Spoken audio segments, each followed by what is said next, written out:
Anytime, Paul, any night you want to go with me looking for Larry King, let me know. Let's look for somebody else. Well, see, we haven't found Larry King yet. Okay. Let's at least accomplish one task, and then we'll move on. All right, that sounds like fun. All right, let's turn on this thing. You ready for this? We have nothing in here tonight because we kept putting all kind of odd fluids in there, and we were screwing up the effect. So tonight it's just a normal water with a little bit of suds. We're trying to clean out the pipes. There it is.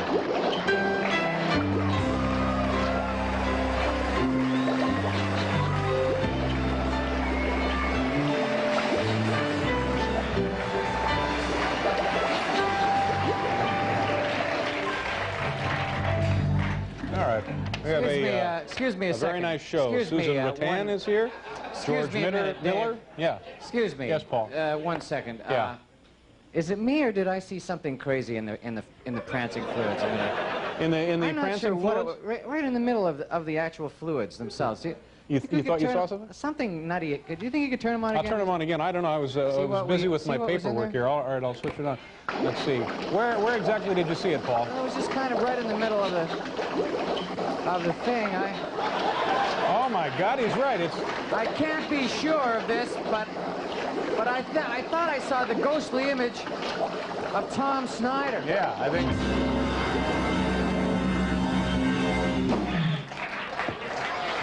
Weird. That was very... See, this is in lieu of actual comedy. Now, when we edit the show tonight, we'll actually drop in something funny in that position, and you at home will think we're having a good time. You know, speaking of people on the radio, Tom Snyder just started his own radio show. Is he on the radio now? Yeah, I heard part of the show last night. Very entertaining. It's nice to have Tom back on the airwaves. Oh, good. All right. Now what are we doing? I had something wonderful happen to me today. Let's turn these on, see if these are working.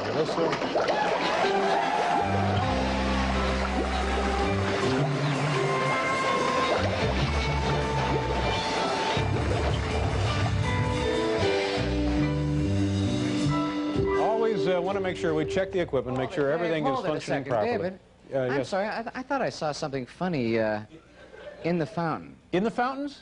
Yeah, I'm sure that I saw something, a spooky image appearing.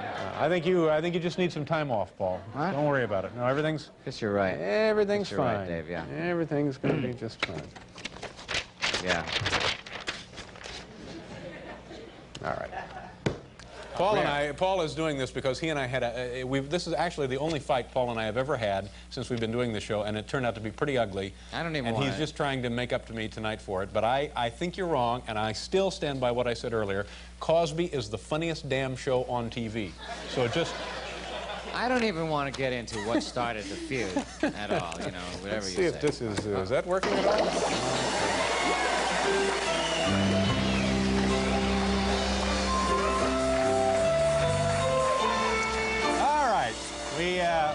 We have to move along. We have a wonderful show. Fred Willard is here tonight, and also Jake Johansson and the woman with her herbs from up in Let me say, I'm so relieved that What's that, Paul? Well, I'm relieved that we didn't see, you know, the you-know-what in the Oh, yeah. Paul is under the opinion that the last couple of nights he's seen some sort of apparition here in the fountain. Well, but you just need a little rest. Well, I know. Your eyes were playing tricks on you. I was a little overtired. No, believe me, there's no vision there to...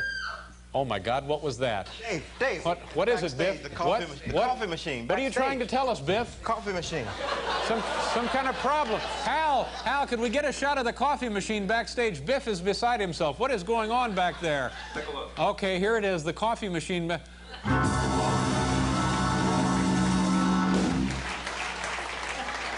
See, I think that's just some kind of swamp gas. Yeah, you know, it could be the Aurora Borealis. That's right. The Northern Lights. Yeah. Used to get that up in Canada. It's nothing. Shoot, relax, forget it. Yeah. Yeah, just because this place was built on an old Indian burial ground, I'm very excited, ladies and gentlemen. I don't want to go into this, but I have brand new contact lenses in my head, and it's like somebody came into my house and washed my windows. It's unbelievable.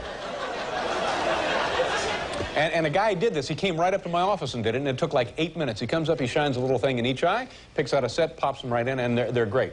So it feels clear? Oh, it's wonderful. They're a little heavier than the old ones, so I'm having trouble keeping my head up, but... Is this thing working? Let's see if that's going to happen. No, it's not working. Well, part of it's working. Geez, it sounded like it was working, didn't it? I could have sworn that was working. Let's try it again. Let's see. Oh, no, now it's completely dead. Whereas before it was working 50%, now it's not working at all. Hey, the waters are dead, and yeah, it's too bad, you know, because they look so great and everything. In rehearsal. Didn't they look good in rehearsal? They were fabulous, yeah. and I finally got over my phobia against them too. I know you had some problems with the fountain. Well, I was afraid of them for a while, but I'm glad to see that we're finally free of the you-know-what. Yeah, that's right. Paul thought he imagined that he saw something in the fountains, and it was nothing, Paul. It was, I don't know, an apparition or, I don't know, something that... What the hell was that? Oh, my God, what is something that? From the hallway. Something in the hallway. Yeah. Oh, my God.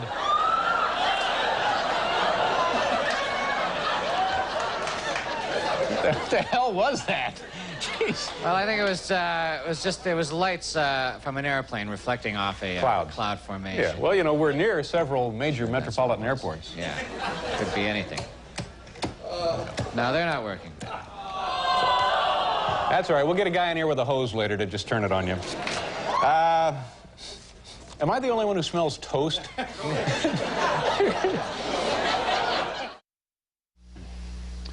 Good evening, everybody. I'm Tom Snyder, and welcome once again to the Tomorrow Show here on NBC.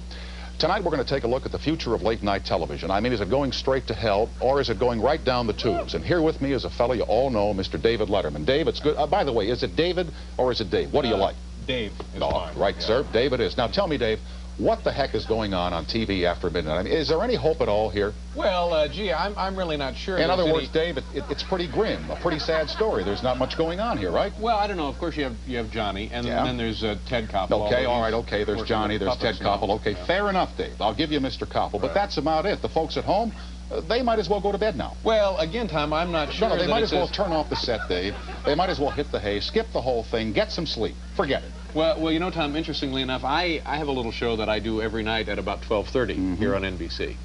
Like I say, you know, douse the lights, fluff up the pillow, pull out the plug, head for dreamland, flip the switch, pull back the...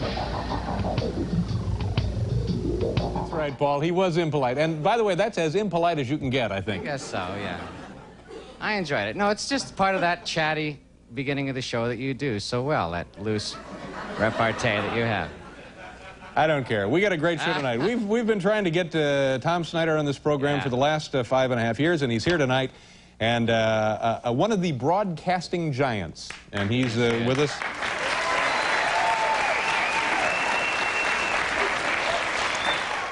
Boy, it's a great day here in New York City. If you like drizzly, rain, chilly weather, it's beautiful here in New York City tonight.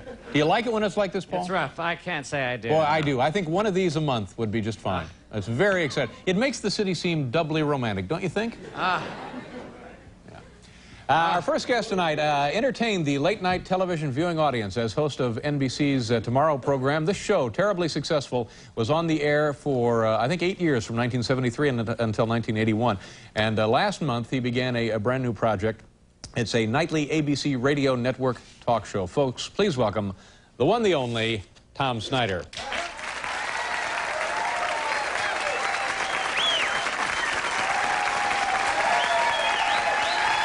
Tom, good to see you. Pleasure to have you here. No. Thank you. You want to go home. I want to go home. Thank you. Thank you very much, You walked out and you gave the talk show salute. Basically, I don't know what to do with my hands. I'm so nervous, it's scary. I mean, Now, why are you nervous? Because, Dave, I haven't been in the... And by the way, I like what you've done to the room. It looks really, really good. Thank you very much. Really. You really fixed it up nicely. It's been since 1981 that I've been in this room and in this building, and I have great reverence for this building and for this audience and for this time period, because in 15 years, only 2 of us have done this. All right, but you were the one, Tom, who made it viable. If it weren't for you... Stop it now. Well, no, that's true. I mean, you came on and proved that there was an audience out there eager for network television. A small audience in the beginning, but eager to be sure. That's right. And now you're on, I guess it is ABC Radio. Well, it's a conglomeration network, and I don't want to go into it because it's very complicated, but if they hate me here, you can always turn the radio on right now. I'm over there right now. Will you be on right now talking about what happened here tonight? Probably. Yeah. In fact, people will be calling in from all over the country telling me how I did, and I hope they say I've done good. Yeah. But, you know, it's a greatly entertaining show. When I drive home, I have the choice now of listening to Larry King or you, and I go back and forth most nights. And I must... well, you do, because I mean... What a guy, huh? No. I didn't mean that the way it sounded. I know you didn't, Dave. But as we were talking earlier, I think that AM radio and network radio now is some of the most creative and informational, entertaining now with Larry King, who's on another network, and Steve Allen is back on the radio, and Sally Jesse Raphael is coming on the radio network. A lot of people are coming on the radio network. And people say why, and I say because they asked us. Sure. But didn't you start in radio? I'm guessing you did. We all did. Yeah. Right? Yeah. The mighty 1340, Mounds of Sound, Stacks of Wax, all designed with you in mind for your late afternoon pleasure. Absolutely. Do you like what you see happening with the radio now? Especially, we're talking here in New York, of course, it's Howard Stern and almost every major like market. The shock radio, where like there's one out in Los Angeles, and I won't mention his name because I don't put down other performers or talent. Come on, put some down. His name is Jay. His name is Jay Thomas, and I can't criticize the man, David, because I've not listened to him. He's on early in the morning, and I work late at night, and I watch you late at night. You're my cocktail hour television at what, 12:30. But on the back of all the buses now in Los Angeles, it says, "We apologize for Jay Thomas." I don't want to do programs that I have to apologize for. I don't want to do stuff that shocks people, much the same as great comedians don't want to tell off-color jokes to get laughs. They want to be more inventive and work harder. Yeah. Don't you think I always have no idea what I'm saying, but it sounded pretty good, didn't you? But that's what broadcasting is. None of us have any idea what we're talking about. These people are just in here to get out of the rain. They don't care. Anyway, let's talk about the old Tomorrow Show. I think, along with many other Americans, I probably saw the first broadcast and most of the subsequent broadcasts that you did. And there were some moments that I wish I could have talked to you about immediately after the show was finished. The night you were going to have a guy, and forgive me if I've got this wrong. That's okay. An average guy. Oh, the average American viewer. The average American. And you have to remember, this was back at a time when there were gasoline lines, energy crisis, financial crisis, and America was entering a dark period. And so we put and Watergate was starting too. So we had experts from the White House and from the administration, from the financial community, the economists, and so a guy writes from Evansville, Indiana, I believe it was. He says, you know, I sell television sets out here, and I listen to all these people who are great experts. And he said, I know they have great opinions, but I have opinions too on what America should do. Why not bring me on? So you know how it works with the staff. You say, hey, why not? We have nothing else going on tonight. That's right. So we gave the guy... But it does sound like a great idea. Yeah. On paper, average. A lovely idea. We bring the guy in from Evansville. He walks into Studio One in Burbank with the Tonight Show set over here somewhere and the band over here. He sits down with me, and the lights are on, and he freezes. And I say, well, Joe from Evansville, what do you think about the economy? You freeze, you know. Of course, you start to sweat right here, and you call a staff meeting after the show and say, I don't ever want to see that happen here again. How long was the guy on for? He was on about 35 seconds, Dave, and gone.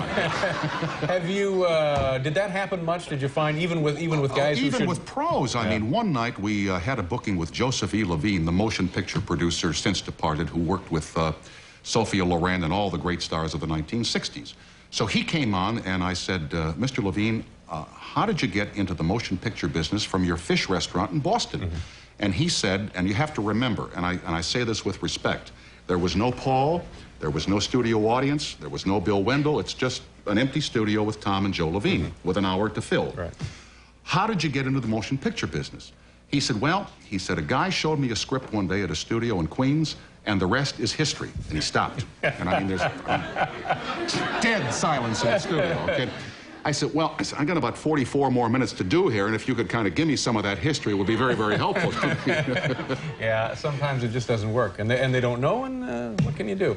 We'll do you can die. Yeah, we'll do it, but that's all part of it. That's what makes it fun. Of course it is. It's the ups and downs that every one of us have.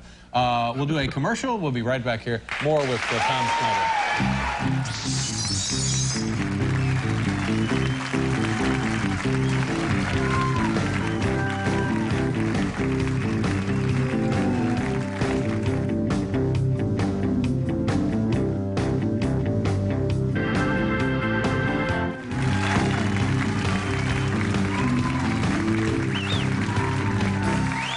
Snyder is here. You know, I can remember watching your show over the, was it 8 or 9 years? 8.5 years. 8.5 we years. say 9 in the press release. Very close. I mean, to have a show on the air a year anymore is an accomplishment. Yeah. Yep. But I can remember nights. No, what I'm doing to you, and I shouldn't do this. Oh, but, you're Joe Levine. No, if I were, I couldn't be here, could I? No, I guess he's in not. a very tough area code right now. One day I did a show. One day I did an interview a long time ago in Philly with Geraldine Chaplin, the daughter of Charlie Chaplin. Okay, thank you very much. Members of the Chaplin family here tonight. That's correct. And she at the time was appearing in a Chekhov play with, oh goodness, memory, don't fail me now, sir, the great British actor. Larry Storch? Well, I'll tell you, Dave, you got the first name right. It's Larry Olivier. Well, Very good. Laurence Olivier. That's 30 Okay. points All and right. a chance to go to the bonus round, yeah. It's a joke. It's only a dumb... Yeah. Anyway, so now she was doing the show with Laurence Olivier. And at the time, she had spent her time going across Europe, living with a famous Spanish director and, you know, engaging in a relationship with him. Right. And she was the daughter of Charlie Chaplin. Now, you would think that this woman had stuff to talk about. Yeah, exactly. Every question was what I said to you. Yep. Yeah. Nope. Yep. Yeah. Nope. So there's really nothing you can do. The lesson that You people- know this. The lesson that you learn pretty quickly, it makes no difference if what the person does. It always is more important what kind of person Haven't you have you there. found, David, that the smaller people are better than the biggest possible names? Sometimes the biggest names come in here, Right. and you figure that they're going to be dynamite. Right. And they aren't, and then everybody feels let down. Yeah, that's no guarantee. I'm always surprised at people who make a living in show business. When they get here, they seem to forget that this is part of show business. But I can remember, And Tom... they keep looking over here for their lines like, now what do I Yeah, say? And yeah. there's nothing over there. But I can remember nights watching you, and I hope this doesn't embarrass you, because at the time I found it to be exciting to watch. I can remember one night you had somebody on, you were cooking. And the whole time you're cooking, it's a fairly well-respected chef. I don't know, the name escapes me at this point. And the whole time you're making up Larry this... Storch. No, I didn't. Yeah. The whole time you're making up this delicate sauce, you got a butt going. You know? And I thought, that's great. Tom's cooking with this guy, and he's flicking ashes from his lucky strike everywhere. And another night, out of nowhere... Your other favorites, Dave. Out of nowhere, and again, correct me if I'm misremembering this, I think you just belched on the air one night. Now, did that happen or not? Of course it did. It did happen. Yes. See, People sneeze, people belch, people Yeah. make all kinds of bodily noises on the air. Luckily, the microphones point upward, you know, which is good for all of us. But that was a part of restless out there. That aren't was they? part of the overall intimacy that show created the illusion of, or generated, or It whatever. was a very quiet show. But fun, a great deal of fun. It was a great deal of fun, and Dave, I know this is going to come as a tremendous shock to you. It's over. Well, I know it's over, but don't you like to talk about it a little bit? No, because to me, it's not where we've been, it's where we're going. Exactly. I mean, Let me tell one more story. Okay. I remember I'll tell you, my favorite show, one of my favorites of all, was one night we put on 4 unknown comedians. Now, see, that's what I was going to tell. Let me tell that one. No, I want to tell it. No. Yeah, it was 4 of us. It was myself, it was Billy Crystal, it was Merrill Marco, and it was somebody really unknown, because we can't remember. Harry Shearer. I don't think Harry was on that team. Trust me on this, Dave. It'll work. All right, so it wasn't Harry Shearer. But it'll work. Go for it. So in the middle of the discussion, Tom is sitting there, and of course it was the open chairs, and all of a sudden, I don't know if we can do this or not, Tom is there like this, and he looks at me, and without really, actually he didn't even look at me, he just went like that. Just gave me a shot with his shoe. No, I didn't. But I thought that was, this man is really controlling this ship any way he can. I tried to be as generous with, you know what, you know, I came in here today, and I'm a little discombobulated, you know, in the presence of all this grandeur. Grandeur. No, now come on. You got to get out more often, Tom. You should see the places I work in, okay? They got time to go to the Times Square Motor Hotel, apparently. I should be so lucky. If there were a sidewalk in front of the radio studio here in New York, it would be a blessing. Very quickly, because I know you have to move on. We got all the time you want. No. But to come in here and we shot the cold opening where we made believe. Right. We made believe that you were a guest on the Tomorrow Show. That's right. It is a very generous thing for a man to give of the opening of his program to a guest. That's a very generous thing to do. Your audience expects to see the late night logo and the walk through 30 Rock or whatever and the dog and Paul Schaefer and you walk out. That's your set piece opening. And it's very generous to give a guest a chance to precede that. Yeah. Not many people do that. And I thank you for that. Well, certainly. And I felt a little bit badly about it because this is your store. Yeah, but truthfully, Tom, that time of night, our viewers are at the refrigerator looking for...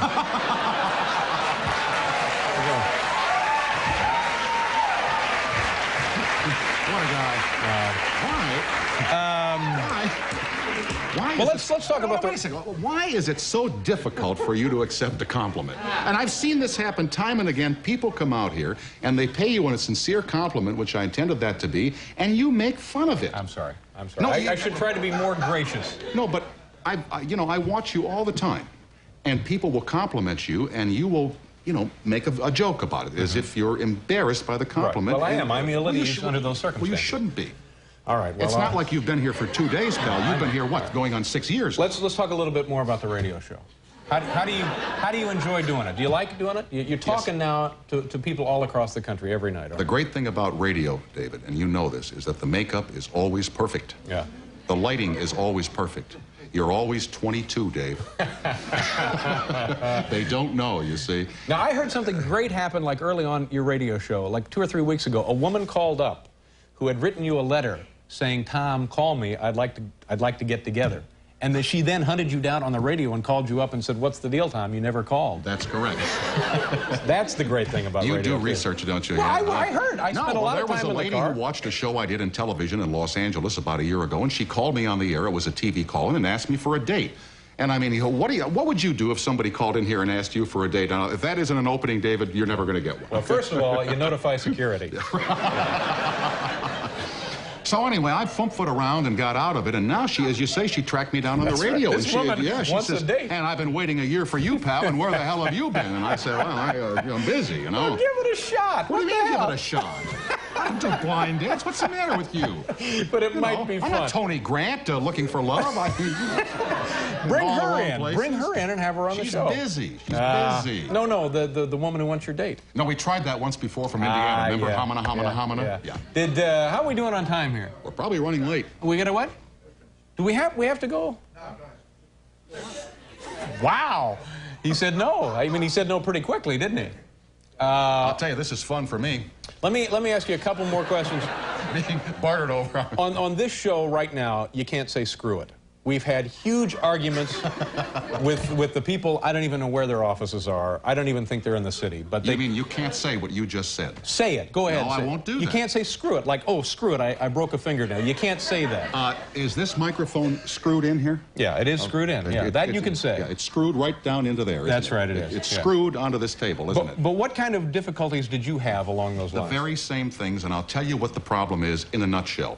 Somewhere in this building, this revered building, there is a book called Standards and Practices for the NBC Television Network. Right. Have you ever seen that book? No, I don't think it exists. Ask for, no, it does exist. I don't think it exists. But people such as you and me are not allowed to see this book. That's right. And I once said to the very person who edits your show, they don't say censor, they say edits the show, right? There are no censors, editors, right? Right. To make sure that you don't say what you just said. Screw it. Right. I once said to this person, I said, these chairs are pretty flimsy, aren't they, Dave? I said to her, I said, let me see the book with all the rules in. She said, well, I'm sorry, but you can't see that. Yeah. I said, well, why not? She says, well, because you're only the talent. I said, words to live by, right? Yeah. You're only the talent, right? What are they going to do, take me off the air? So anyway, just a dumb thing. I thought to myself, I'm supposed to play by a set of rules here. I can't say what you just said. Right. What else can't I say? What else can't you say here? And I'm not baiting you, but they don't let you see the book. I said, how can I play by the rules if I don't know what the rules are here? Yeah. It seems to me to be arbitrary, quixotic, whimsical, inconsistent, all of those things. People all over America say, screw it. Exactly. And it doesn't mean... No.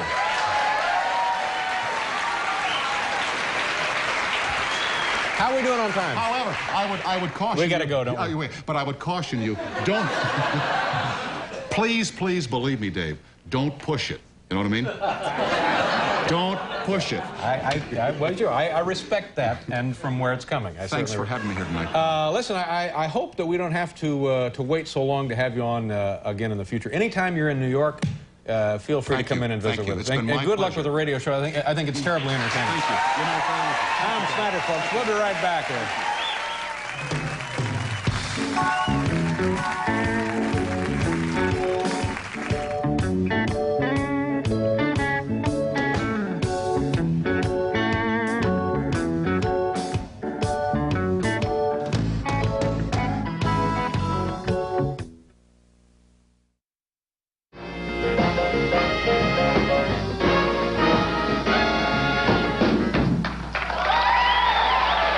We are back. My next guest has worked for NBC for, well, he worked for NBC for almost 9 years. In fact, many of his Tomorrow shows originated right from this studio. The age we live in, huh? Since October 15th, he's hosted his own radio program, which is syndicated by the ABC radio network. Didn't they used to be in television at one time? And he's heard Monday through Friday nights. Please welcome Tom Snyder.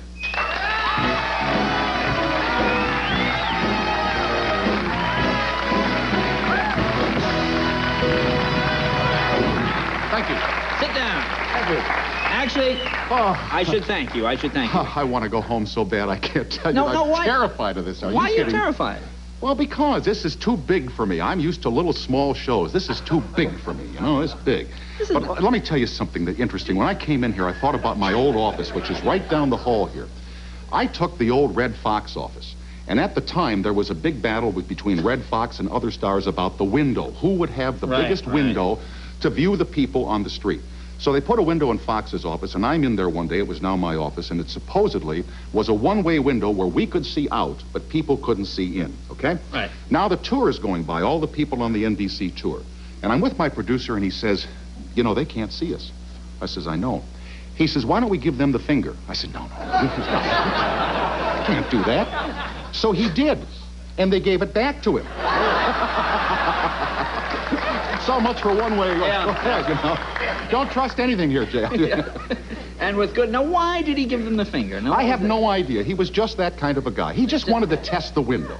Test the window. Yeah. Oh, you make trouble backstage now and again. Actually, don't you? I do. Sure. Actually. But see, I wanted to thank you, actually, because you are the only person, when you were doing your show, you know, so many times radio personalities and TV personalities would come to the clubs and they'd hear comedians do jokes and they would recite them on the shows. Right. But you would always give credit. You'd always say, oh, well, that was Billy Crystal's, or that was mine, or that was somebody's. Well, the line that I always quote from you, and I saw you in an old show, a Freddie Prinze retrospective of young comedians, years before you and I were known. That was before the war, pretty much. Tell me about it. And you were comparing the differences between New York and California. And you said in California, the beach is on the wrong side. Oh, that's right. And every time I was going to do that tomorrow night in the monologue. Thanks, Conrad. I could give you some others of yours. Huh? Now, you see, now you're such a nice guy. You're people always say in interviews and things, abrasive and controversial and all that. Now, do you think there's any grounds for this? You see, I don't think so, but this... Well, you wouldn't be biased at all. Jay, you know me. I mean, I'm a pretty level-headed guy. I mean, I go nuts in front of cameras and microphones once in a while. Yeah, and you give people a finger when they walk by your office. No. That's the test. When a guy is alone. I told you my producer did it. Oh, your producer did I did it too, okay? But you had to do it too, didn't you? Yeah. And if he had jumped off the roof, then you would have jumped off the roof. Wrong. Now, what are people talking about on the radio these days? People are told, well, for example, we have a lady who calls once a week. Her name is Mary, and she calls from Baltimore, okay? Baltimore? Baltimore, right, where everything is beautiful. And she called last night or the night before. Good demographics. Radio's small, Jay. We're small. No, but you're across the country. You're across the whole country. Right? All of it, from one side to the other. Right, Yeah, right. all the way. And, see, my lip is sweating now because I'm terrified. And you know, the nice thing, you're on the radio, and you can give them the finger all you want.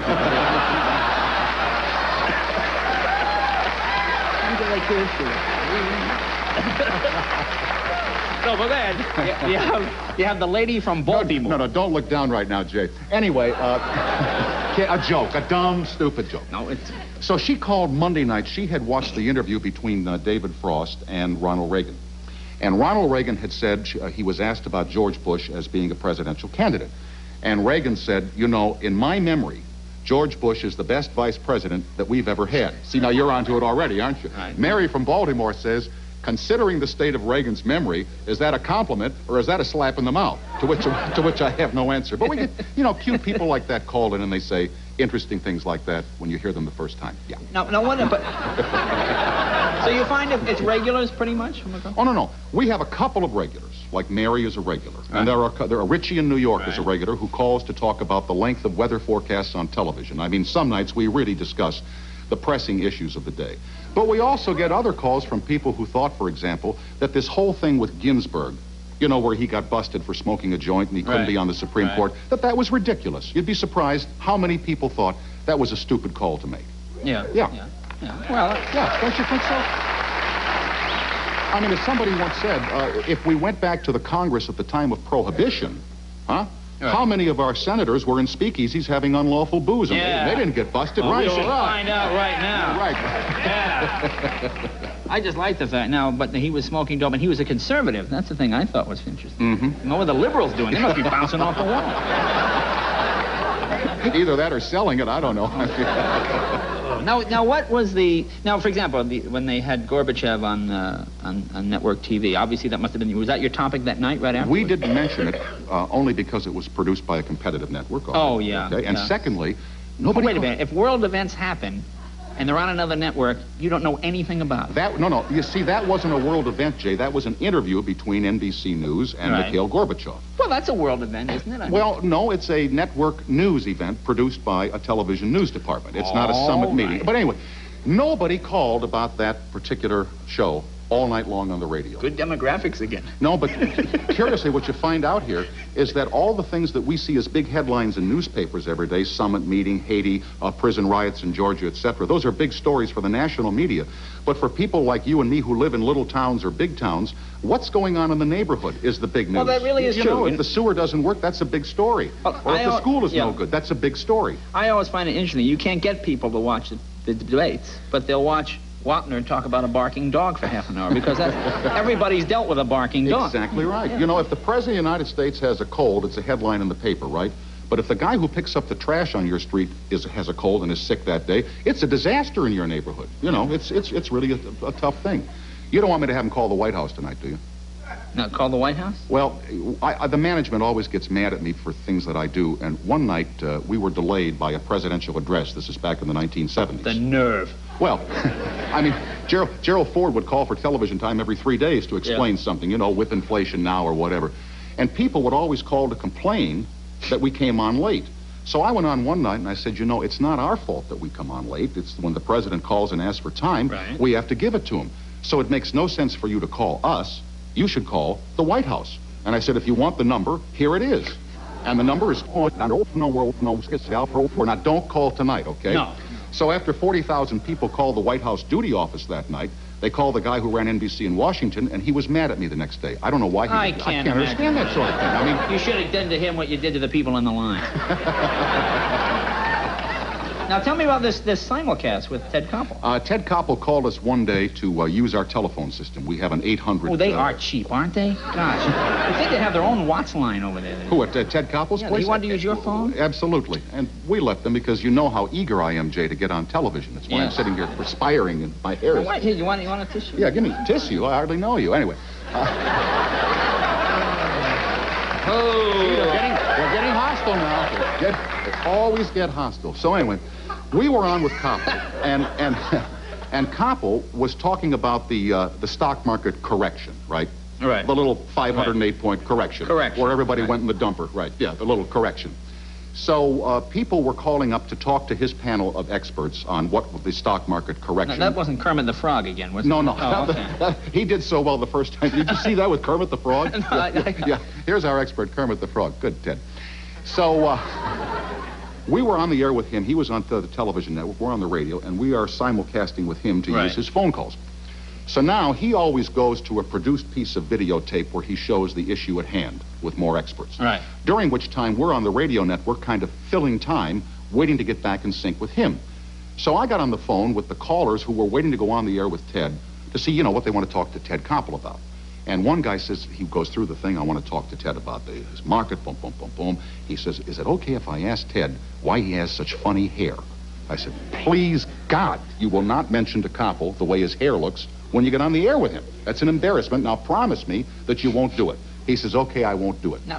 Now we get on with, and he's on the air with Koppel, and I'm sitting there with a look on my face that could kill, because I'm thinking, if this guy mentions Koppel's hair, it's all over for all of us. You know, you don't want embarrassing things to happen like that. Now, why is that? I mean, that's just, he would ask him about it. Why is that so, it's his real hair. Well, if he were here... Howdy Doody had hair like that for many years. I know he did.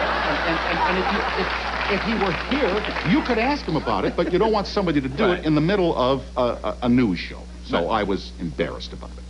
That's why they call me. But did the guy ask him? No, he didn't. The guy kept his word, didn't he? Yes, he did. You see, and you thought ill of him. No, I was happy for him. Oh, okay. I was glad he didn't do it, Jim. And we'll be right back after this important message. Now, don't do anything while the cameras are off.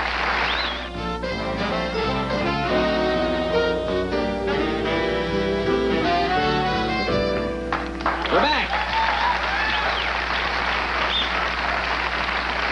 And we're talking with Tom Snyder.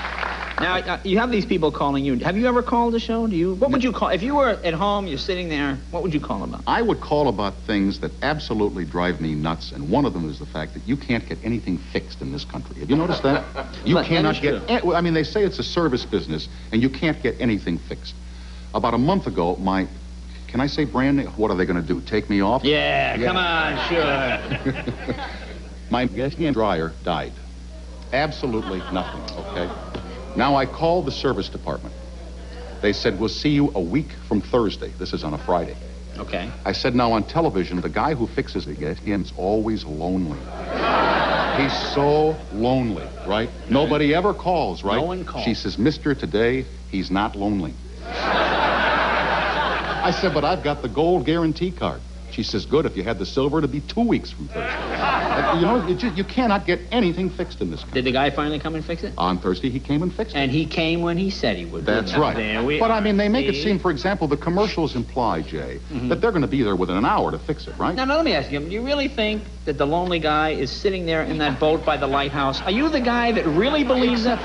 When they show him in the lighthouse like this all by himself, you really think he's in a lighthouse all by himself? You know, Jay, if I say it, it's so. Now, if he says it, why isn't it so? I mean, to me, if they say, for example... Well, let me ask you. No, wait, here's a great one, okay? Now, tell me where in the airplane commercial for the airlines or the Friendly Skies or any of the others, where does it ever show you people having their baggage picked up as they get off the plane? It never shows that, does it? No, it never does. Because it never happens, does it? No, it never does. No. Where on the airplane commercial does it ever show you the pilot saying, I'd like to have the flight crew sit down now. It's going to be a little rough. And when he says it's going to be a little rough, Jay, he's not kidding, is he? No. Yeah. Where in the commercial does it say, the computer broke down, we won't be able to board you for 1 hour? It doesn't say that anywhere. Doesn't say it anywhere. I would call and talk to people on talk shows about this kind of stuff. For example, do you think that Fred Flintstone does his own stunts? Do you think that? No, but that's different.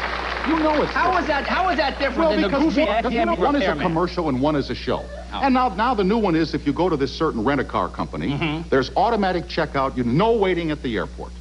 Who are they kidding? It took me 1 hour and 20 minutes at JFK 2.5 weeks ago to get a car. So, I mean, they imply in the commercial that if you buy something or use a service, it's all going to be great. Well, but they also say on radio talk shows, call right now and you're on hold for 45 minutes. They say, call this number right now, and you never, ever... I want to speak to Tom Snyder.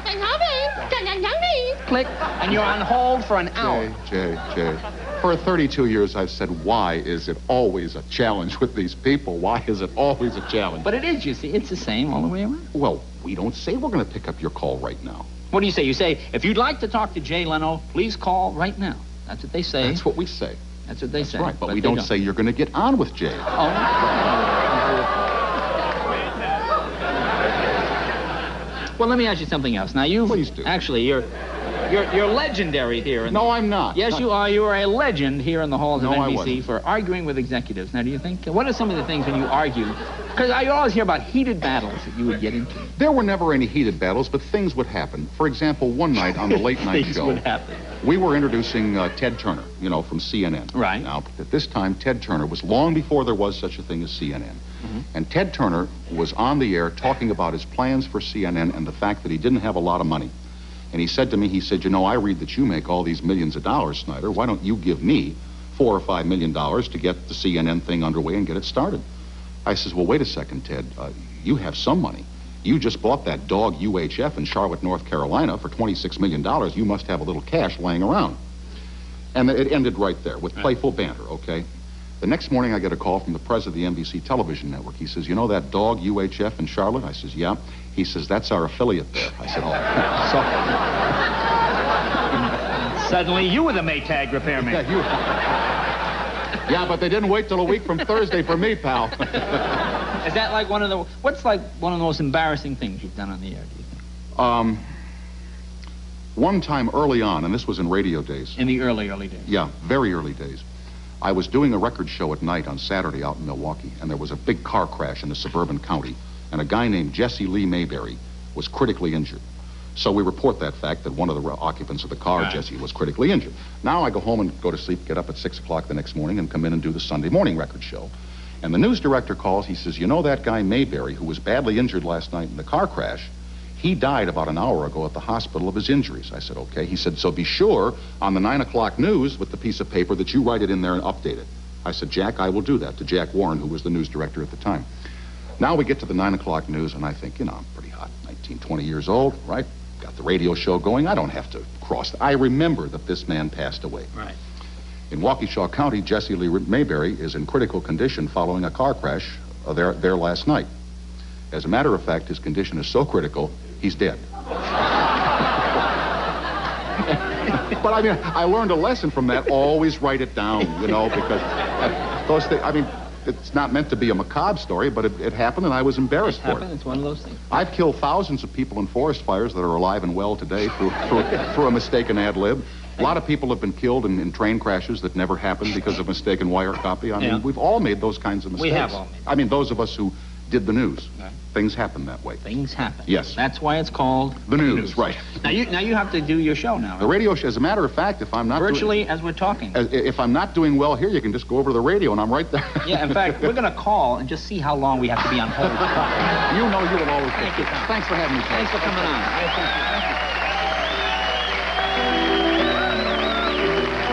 Sit back.